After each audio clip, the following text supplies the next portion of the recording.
Hey everyone, and welcome to today's Explainer. If you're a focused learner looking to completely demystify the world of finance, well, you've landed in exactly the right place.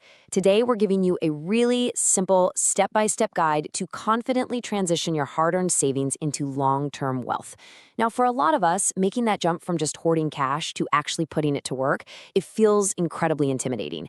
But honestly, it really doesn't have to be. We're going to break this down so clearly that you'll know exactly what your next step is. All right, let's just dive right in. Here's our roadmap for today's journey. We'll start by talking about the trap of saving alone. Then we'll separate safety money from growth money, talk about building your emergency fund, explore the sheer power of index funds, and finally, look at compounding wealth with small steps. No confusing jargon, no panic, just a totally clear roadmap. So let's kick things off with section 1, the trap of saving alone.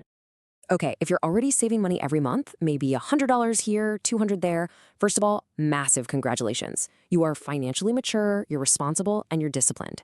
Seriously, it takes real willpower to build that habit. But then reality kind of hits you. Picture this. You open your banking app and see that you've successfully saved $10,000. You feel pretty great, right? Until you realize it's just sitting there in a typical savings account earning roughly 0.5% interest. That means after an entire year of hardcore discipline, you've made a grand total of $50. $50! It's honestly a bit jarring. And suddenly, that little internal monologue kicks in. You start hearing your friends or people online talking about stocks, index funds, compound growth, and you really can't help but ask yourself, wait, am I doing this wrong?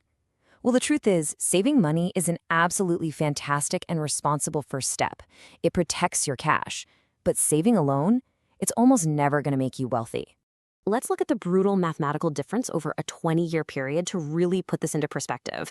On one hand, if you park that $10,000 in a savings account at a slightly better 1% interest rate, you end up with about $12,200. Not terrible.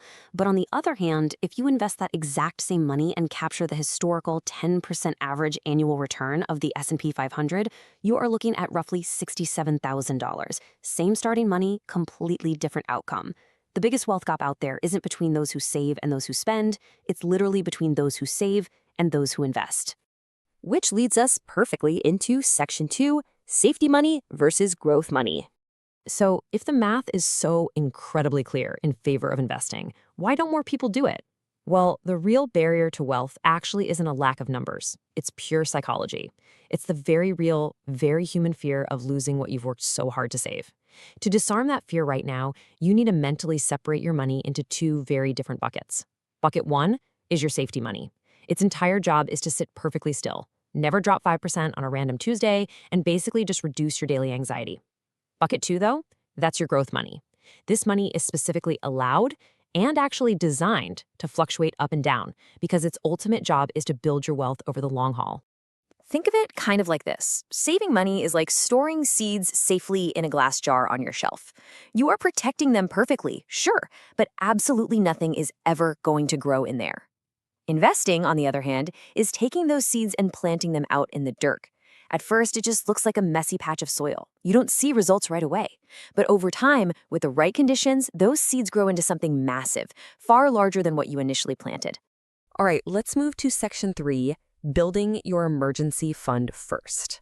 Look, before you even think about planting those seeds and investing a single dollar in the market, we absolutely have to build a foundation of absolute security. This ensures you never feel like you're at risk. And the golden rule here is 3 to 6. You need to save 3 to 6 months worth of your living expenses in plain, boring old cash.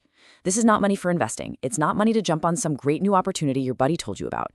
This cash is purely meant for the totally unexpected problems life throws at you: a sudden job loss, a medical emergency, or your car's transmission blowing up. So the crucial point here is this: an emergency fund actually protects your investments from your own life. Do you know why most people end up panic selling their investments at a massive loss? It's usually not because the market is down. It's because their car broke down at the exact same time the market was down, and they desperately needed the cash right then. This specific cash buffer is what prevents you from touching your growth money when you suddenly need money too soon. Now that our base is secure, let's explore section 4, the power of index funds.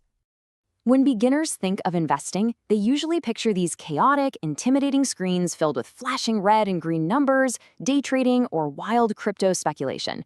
We are going to completely, 100% ignore all of that.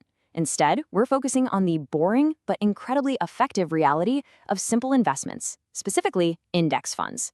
An index fund basically just tracks the overall stock market. So instead of you trying to stressfully pick one or two winning companies, an index fund buys tiny little pieces of hundreds of companies all at once. This creates massive diversification, it naturally lowers your risk, and provides nice, steady, long-term growth. It's incredibly simple, and most importantly, it works. And hey, if you have any beginner hesitation about this being too simple, just look at this. Warren Buffett, literally one of the most legendary, successful investors in human history, repeatedly champions this highly accessible approach for most everyday folks. The simplest investments routinely outperform the highly complicated, stressful ones. Which brings us to our final part, Section 5, Compounding Wealth with Small Steps. Listen, you absolutely do not need thousands of spare dollars sitting around to start your investing journey. All you really need are these 3 straightforward steps. First, open a basic brokerage platform. Second, invest just $50 to $100. And third, build the monthly habit of repeating that action. The initial goal here isn't to generate massive overnight profits. The goal is simply to build a lifelong habit.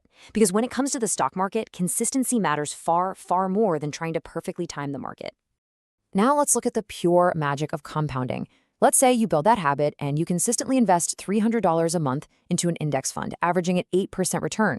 Fast forward 25 years, you are sitting on roughly $285,000.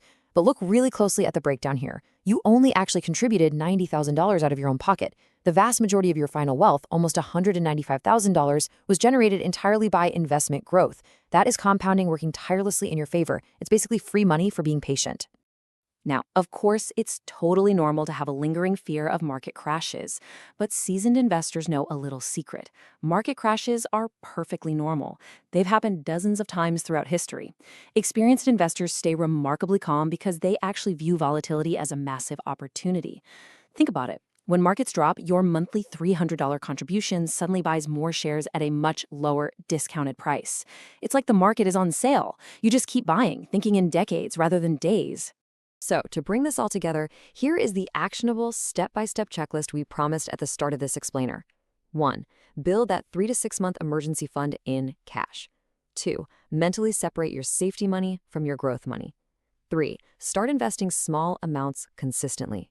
4. Keep it boring and focus on simple index funds. And 5. Stay disciplined through the ups and the downs. Saving money absolutely gives you stability, but investing is what actually buys your freedom. I'll leave you with this provocative thought to chew on today. Take a really close look at your own financial posture right now. Are you merely protecting your seeds in a little glass jar, or are you finally ready to plant them out in the soil? Evaluate your habits, take that first exciting step toward financial freedom, and we will see you on the next explainer.